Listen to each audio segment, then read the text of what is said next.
Pearly Nugget gets the job done again today. Gee, she's a tough mare, isn't she, Riley? Certainly is. I think that was her third win for the campaign, and she's been incredibly consistent all the way through. She's really thriving this preparation on being ridden for speed. She was when she formerly raced with SJ Miller and won some good races in town, she was a mare known for getting back off the speed and really coming with a run late. But Helen Harding's been able to reinvent her up here on the Goldfields, and it's certainly paying dividends. And a very gritty win too, carrying the heavyweight as well at 61 kilos, as Helen mentioned. Probably wouldn't do it to her again with that weight, but gee, she's been tough, and it's exciting to see where they go to next. And that was probably my knock on her leading into today, Tess, was the fact that she is getting up there in the weights now. She had to carry the 61 kilos even after Zeffen's claim today, and I thought that might have been a bridge too far for her, but certainly wasn't the case, and it won't be the first time or the last time that I was wrong in that regard, Tess. But we'll move on, and hopefully we can find a winner here in race number 4. And it's your best bet of the day, apparently, as well now, isn't it? So hopefully you can get the job done. Yes, I did think she looked the best bet on the program today. Chipilly, I thought her first run here at Kalgoorlie on debut in WA was very good, a former Eastern States acquisition. She did some of her racing over in Victoria, places like Geelong, Horsham, and even Werribee over there. She was gunned down right on the post. She led throughout, and she was only grabbed very, very late. She should derive good fitness for having that run under the belt, and she finds a race where really there isn't a lot of speed here on paper, so I thought Tash Faithful could find the front from that good draw and take the power of running down. So tricky betting program, Tess, as I have mentioned a couple of times, but I do think that this looks the best of them. Race 4, number 8, Chipilly is my best on the program. And Pete Fernie and Tash Faith will yet to get on the board today, but I'm sure they can get the job done here. Only a bit of a smaller field, I'd say. 9 horses, though, which is good. It's each way betting, go around here. And it is the Kalgoorlie Frank Turich Memorial Handicap.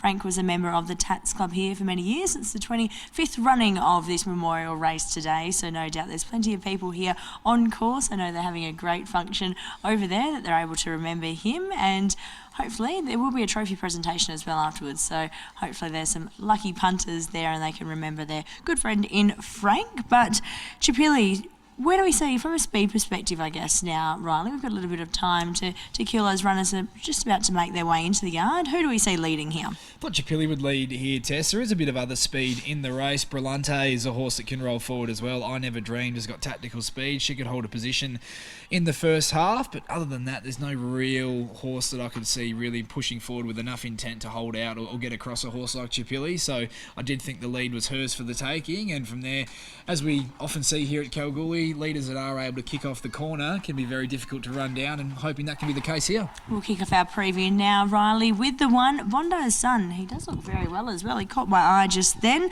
from the yard here. Last start winner, Brock Leithwaite, and Damien Bote jumps aboard today. He was a last start winner. It was a nice win as well, albeit only in maiden company over the 1400 metres. He sat off the speed and was able to pick them up and go away from them quite nicely over the concluding stages. Was the win of a horse that you could see progressing through these lower grades here at Kalgoorlie, but as always, that maiden form is quite questionable up here. They're not the strongest of races from meeting to meeting. He's going to get a soft run from barrier 1. He should track up on the back of the speed there and do no work in running, but he would need to elevate, as this has got a bit more depth to it.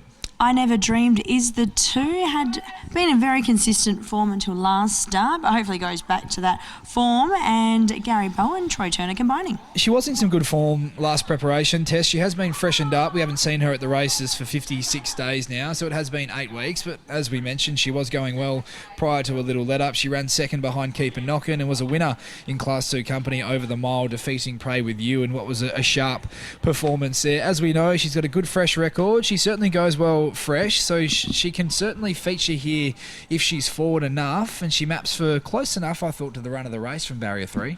The 3 is Lendon Ear, broke maiden status 2 starts back. Ashley Grace and Chanel Cooper. He just battled last start off a maiden win the start prior. That was defeating Prince of Bondi on that occasion. He gets here today a month between runs. We haven't seen him for 28 days. I do like the fact they've opted to claim Chanel Cooper takes off 1.5 kilos, which is a positive, but off that last start performance, he'd need to find a few lengths. The 4 is Brillante, was a last start winner for Paul Tapper. Brendan Louis goes aboard today. 4-year-old mare. She's come to hand pretty quickly since arriving here on the Goldfield. She was beaten a long way at her first run. She improved massively at her second outing behind On Just Terms and was able to get the job done, winning last start over the 1400 metres, able to stave off El Sueno in the finish. She can press forward from that low draw. She's going to get a lovely run in transit, you would think, as a mare that does have some tactical speed. I thought she looked the likely horse to push forward early with Chipilli, our likely leader in this race. But I will say, the El Sueno form, that has to be a little bit questionable for mine. We didn't see El Sueno exactly frank that form the last time that we saw her at the races. This does look a little bit tougher, and she was only just able to hold on last start.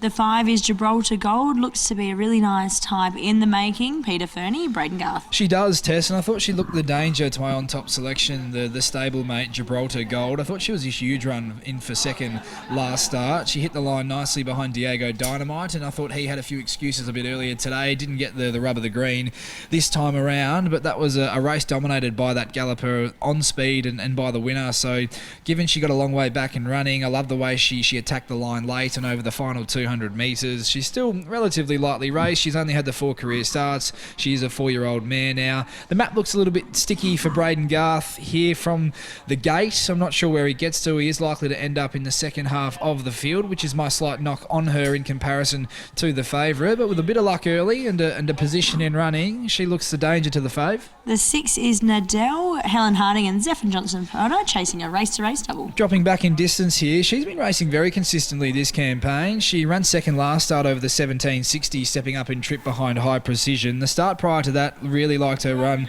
and the manner in which she attacked the line behind On Just Terms, again a race dominated by the leader in running, and the leader was able to really kick away off the bend. She got a long way back, but gee, she hit the line nicely over the concluding stages to grab fourth. The draw, again, does hurt her chances. She is likely to settle in the second half of the field, but you look at the horses that have beaten her home in her recent runs: Science Degree, Sunny Times, On Just Terms. It's form that looks pretty good on paper. The 7 is Ruling Dame. Has been a fair while between drinks here. Paul Tapper newly trains and Alicia Whittington runs. Yeah, it has, and Peter Fernie seems to have lost his patience with her, and he's handballed her across to Paul Tapper. She's just been going in her recent runs. She hasn't been operating at the peak of her powers. For mine, her best runs have been when she has been kept fresh, so until we see her back at the races, either first up or off a little break, I'll be waiting until then. The 8 is Chipilli. Your best bet on today's program, Riley, is now $2.15. Pete Fernie and Tash Faithful. It was a really good Kalgoorlie debut from this Eastern States acquisition for Peter Fernie and his team. Tess was able to find the front over the 1300 metres, gave her a really good kick on straightening and was only gunned down right on the line by Odin Omen. Should strip fit her for having that run under the belt. There isn't a lot of speed in this race. I thought Tash Faithful could find the front from that good draw. Second up, should improve. Really likeable setup here for mine. Tess, I thought she was a deserving favourite. She's getting a little bit short now in the market, but I did think she looked one of the better betting propositions on today's program. And the last horse to preview here ahead of race number 4 is Mistress of Excess, is the 9 for Brett Drury and Alex Hearn. She just got a little bit too far back last start, was never able to work into the race as a result, but it does look a pretty similar story here from where she's drawn, and given the beaten margin, it's pretty hard to make a case. Taking a very quick look at the market now, about 2.5 minutes remaining until the scheduled start time here. Chipilli is our favourite, is Riley's on-top selection here. $2.20 into $2, now at $2.15. Pete Fernie and Tash Faithful combining, and hopefully can get on the board here at race number 4. Gibraltar Gold, the next best in the stablemate, is at $3.90. I Never Dreamed is on the third line of betting at $8.50. Brillante, our last start winner, is $14 into $9. Bondi Sun, another last start winner, however only breaking maiden status last start, is at $9.50, and double figures the rest. Riley, how are we seeing the fourth play out? 8, 5, 2 and 4 the numbers for me here, Tess. Number 8 on top for me, Chipilli. Loved her first up run here at the KBRC, and if she has taken any improvement from that, I do think this is a very likeable setup for her and for Tash Faithful to find the front, give a good kick on straightening, and something's going to have to be good to run her down. So the 8 Chipilli on top for me. From the 5 in Gibraltar Gold, the stablemate does look the main danger. Thought her run into second last start was terrific behind a tearaway leader who was able to put that race to bed pretty quickly in Diego Dynamite, but given she got a long way off the speed and she hit the line with a head full of steam over the concluding stages, I thought if she could get the right run in transit here today from another potentially awkward little draw that she looked the main danger. From 2, I Never Dreamed, goes well fresh, has been given a 56-day freshen up from when we last saw her at the races. I thought she mapped for close to the run of the race from that good barrier, and if she is forward enough, then she can certainly feature. And the 4, Brillante, who's come to hand quite quickly since arriving here on the Goldfields, and thought the last start win was quite good and maps for a pretty similar run in transit this time around as well. 8, 5, 2 and 4 my numbers here, Tess. 8 on top for me, Chipilly. I do think the favourite here looks pretty hard to beat. 8, 5, 2 and 4 for Riley Morgan ahead of race number 4, the Kalgoorlie Frank Turich Memorial Handicap over the 1400 metres. Chipilly on top, $2.10 now. We'll hand you upstairs to Darren to call us home. So I Never Dreamed is the next of them to move on in. Here's Chipilly, second run in the West. Back now into $2.10. Walks forward. Really showed plenty of dash at her WA debut. Chipilly, daughter of Shooting to Win. And she's now been loaded away as Lendania comes forward. And we only wait now for Ruling Dame. Rider Alicia Whittington, Broome Cup winning rider Alicia Whittington these days with a white cap. So the starter, Neville Sly, across at the ladder as Ruling Dame. First outing for new trainer Paul Tapper, comes up and makes her way into the line. Red lights are now flashing. 1400 here at the home of the Golden Saddle on October 4. Cup day as well. He holds them up. Nearly set. Not quite happy with them. They still stand. Now they're off. And it was a fairly good line away as well. Lendania amongst the first to get going. Also away quickly is Chipilly, but Lendania might have too much early dash and is going to cross. So Chipilly's going to be sent forward by Faithful. Driving up now on the inside of Lendania, whose rider looked down. Chipilly's got through, and it'll go to the top eventually. Nadell third, being followed by Bondi Sun, Ruling Dame and Brillante. A length and a half behind those I Never Dreamed, and getting back Mistress of Success, the tail end of Gibraltar Gold. They leave the back and they work out to the Charles Street side of the track. 800 from home. The former Victorian mare now puts the brake on, and she has the neck arched in front for Tash Faithful. Chipilly down the side, a length and a half clear. Running second, Lendania, a further length and a half away. Bondi Sun, Ruling Dame, Brillante, the stablemates together. Over on the inside, I Never Dream, being followed further back, Mistress of Success, joined by Gibraltar Gold, and dropping out now a long last and struggling as they come to the turn. Nadell on the point of the home corner. Chipilly straightens for home. Races 2 clear. Lendania, Bondi Sun, I Never Dreamed, followed further back by Gibraltar Gold, getting around heels. Down to the 200 though. The favourites broken away from them. Chipilly. It's Chipilly, but here comes Gibraltar Gold. It's finishing powerfully. Gibraltar Gold coming at Chipilly. Chipilly stopping to a walk, has been swamped and raced away to win Gibraltar Gold. Gibraltar Gold pulled away to beat Chipilly, who stopped in its tracks over the last 100. Running on behind those next of all is Mistress of Success, followed by Bondi Sun, Nadell, Lendania, I Never Dreamed, Ruling Dame further back, and with it as well is Brillante. Well, Gibraltar Gold, Braden Garth has given Chipilly a cold. It went past it like it was stuck to the rail. After getting away from them on the home corner, the favourite looked good, but Gibraltar Gold, with Garth having to work around heels to come towards the middle of the track, absolutely hit overdrive in the ground and has not only cut Chipilly down but run away from it in 127.14. 5 Gibraltar Gold beats the stablemate Chipilly. Third, number 9, Mistress of Success. Fourth one, Bondi Sun. And it finished up winning by 2 lengths, with 3 lengths splitting second and third. And I'm All the Talk mare. She's 4, lightly raced, her second victory in 5 runs out of Makuru.